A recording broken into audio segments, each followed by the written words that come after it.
Hello viewers, welcome back to my channel Shayda की पाठशाला।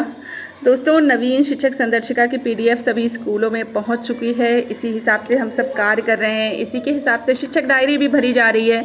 और अब हमारे 12 सप्ताह हो चुके हैं कक्षा 1 में। सप्ताह 13वें में शाब्दिक आकलन करना था, तो हमारा 13वां सप्ताह तो स्टार्ट हो चुका है, लेकिन शाब्दिक आकलन अभी नहीं है। सितंबर में उम्मीद है कि सितंबर में हो जाएगा। तो इसके लिए हम देखते हैं किस तरह से कार्य किया जाना है।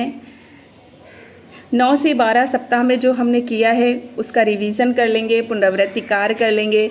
और जैसे पिछली बार कार्यपत्रक मिले थे उसी के हिसाब से अब की से ये बता दें कि अब कार्यपत्रक नहीं मिलना है, इस बार हमें खुद ही बनाना होंगे। तो किस तरह से कार्य करना है आइए देख लेते हैं। सप्ताह 13 शाब्दिक पुनरावृत्ति। व्यवस्थित कक्षा-कक्षी शिक्षण प्रक्रिया में सिखाई गई दक्षताओं की सतत पुनरावृत्ति करते रहना एक बेहतर रणनीति है। सतत पुनरावृत्ति से बच्चों में भाषा की अलग अलग दक्षताओं की समझ और पुख्ता होती है। साथ ही जो बच्चे इस शिक्षण प्रक्रिया में पीछे छूट रहे होते हैं उन्हें भी कक्षा स्तर तक पहुंचने में मदद मिलती है। इसको ध्यान में रखते हुए भाषा शिक्षण में 2 तरह की पुनरावृत्ति कार्य किए जाने की रणनीति दी गई है, जैसे कि जानते हैं साप्ताहिक पुनरावृत्ति, शाब्दिक पुनरावृत्ति। साप्ताहिक पुनरावृत्ति हर सप्ताह के दिवस 5 में शुरुआती 4 दिन में सिखाई गई दक्षताओं के आधार पर पुनरावृत्ति थी, जो कि हम सब साप्ताहिक पुनरावृत्ति में अपनी शिक्षक डायरी में भरते रहे हैं और उसी हिसाब से कार्य करते रहे हैं। शाब्दिक पुनरावृत्ति के अंतर्गत सप्ताह 13 में सप्ताह 12 तक की सिखाई गई दक्षताओं के आधार पर और सप्ताह 21 में सप्ताह 1 से 20 तक की सिखाई गई दक्षताओं के आधार पर पुनरावृत्ति होना है। तो जैसा कि हम सब जानते हैं हमारे सप्ताह 12 हो चुके हैं और 13वां शुरू हो रहा है। इस वर्ष शाब्दिक आकलन शिक्षा विभाग द्वारा नेट के माध्यम से करवाए जाने की योजना है। पहला नेट सप्ताह 13वें और दूसरा नेट सप्ताह 21वें में करवाया जाना प्रस्तावित है। संभव है कि नेट अपने प्रस्तावित समय से आगे या पीछे आयोजित किया जाए। ऐसे में निम्न में से किसी एक रणनीति का उपयोग किया जाएगा। वो क्या है रणनीति आइए देख लेते हैं। पहले नंबर का कि यदि नेट अपने निर्धारित समय पर होता है तो उसके प्राप्तांकों के आधार पर बच्चों के 2 अलग अलग समूह बनाए जाएंगे और उन समूहों के साथ शाब्दिक पुनरावृत्ति की योजना आपके द्वारा तैयार की जाएगी। दूसरा है नेट अपने निर्धारित समय पर नहीं होता, जैसे कि हम सब के लिए सितंबर का है तो शायद निर्धारित समय पर नहीं हो पा रहा है, तो शाब्दिक पुनरावृत्ति कार्य की योजना सप्ताह 12 के साप्ताहिक आकलन से प्राप्त परिणामों के आधार पर की जाएगी। तो इसके आधार पर जो हमने सप्ताह 12 तक जो भी कार्य किया है उस हिसाब से उसका परिणाम, उसके 2 ग्रुप जो हमने बनाए होंगे, अलग अलग समूह बनाए होंगे, उन्हीं की योजना के अनुसार आगे का कार्य किया जाना है। साप्ताहिक आकलन और उसके बाद की प्रक्रिया के लिए आप शिक्षक संदर्शिका के 124 से 125 पेज को देख सकते हैं। यहाँ ये ध्यान रखना ज़रूरी है कि इस वर्ष कक्षा 1 और 2 में शाब्दिक पुनरावृत्ति के पत्रक नहीं दिए जा रहे हैं। शाब्दिक पुनरावृत्ति पर कार्य करवाने के लिए आपको पत्रकों, गतिविधियों, प्रश्नों का निर्माण एवं क्रियान्वयन की योजना स्वयं तैयार करनी है और उसके आधार पर बोर्ड और बच्चों के नोटबुक की सहायता से कार्य करवाना है। आकलन के प्राप्त परिणामों के आधार पर आपको 2 तरह के पत्रक, गतिविधियां, प्रश्न बनाने होंगे और जिन पर सप्ताह 13 के सभी 6 दिनों में बच्चों के साथ पुनरावृत्ति कार्य करवाना है। इसके प्रकार है, पहला, इस प्रकार के पत्रक ऐसे बच्चों के लिए होंगे जिन्होंने नेट में या सप्ताह 12 के साप्ताहिक आकलन में कुल 50% से कम अंक प्राप्त किए हैं। ऐसे पत्रकों में मुख्य रूप से वर्ण, अक्षर स्तर के कार्य और शब्द स्तर के आधारित कार्य होंगे। और जो दूसरा प्रकार है, इस प्रकार के पत्रक ऐसे बच्चों के लिए होंगे जिन्होंने नेट में या सप्ताह 12 के साप्ताहिक आकलन में कुल 50% से अधिक अंक प्राप्त किए हैं। इनके लिए ऐसे पत्रक या प्रश्न बनाने होंगे जिसमें इनको पठन अभ्यास और उन पर आधारित प्रश्नों पर सोचने विचारने का ज़्यादा मौका मिले। ऐसे बच्चों के लिए पुस्तकालय की पुस्तकों को पढ़ने और उन पर आधारित प्रश्नों पर कार्य करवाए जाने की योजना भी बनाई जा सकती है।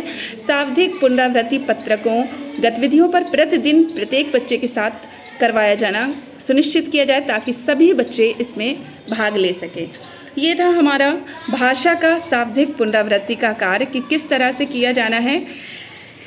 जैसा कि जानते हैं कि पिछली बार भी नेट का एग्ज़ाम हुआ था, आप लोगों को याद होगा, तो उसके कार्यपत्रक जो थे 5 शाब्दिक पुनरावृत्ति के कार्यपत्रक मिले थे, आप उन्हीं को आधार मानकर उसी हिसाब से आप अपने कार्य को आसान बना सकते हैं, कार्यपत्रक बना सकते हैं। उसमें ज़्यादातर जो वर्ड्स थे क, र, न, म, स, त, व और आ की मात्रा पर, इस पर आधारित थे। आप इस तरह से जाके वहाँ पे 9 से 12 सप्ताह में जो भी हमने कार्य किया है उसको रिवाइज कर सकते हैं, उसके हिसाब से कार्यपत्रक बना सकते हैं। इसी तरह से आना है और सभी स्कूलों में इसी तरह से शिक्षक डायरी भरी गई है। 9 से 12 तक के सावधिक आकलन इसी हिसाब से ही होगा जैसा कि 9 से 12 सप्ताह में जितना कार्य हुआ है। और जो मेन वर्ड्स थे वो मैंने बता दिए, का, रा, ना, मा, सा, ता, वा और आ की मात्रा। इन पर और आप रेमेडियल टीचिंग करा सकते हैं, उनको बता सकते हैं और इसी हिसाब से आप समूह बना सकते हैं,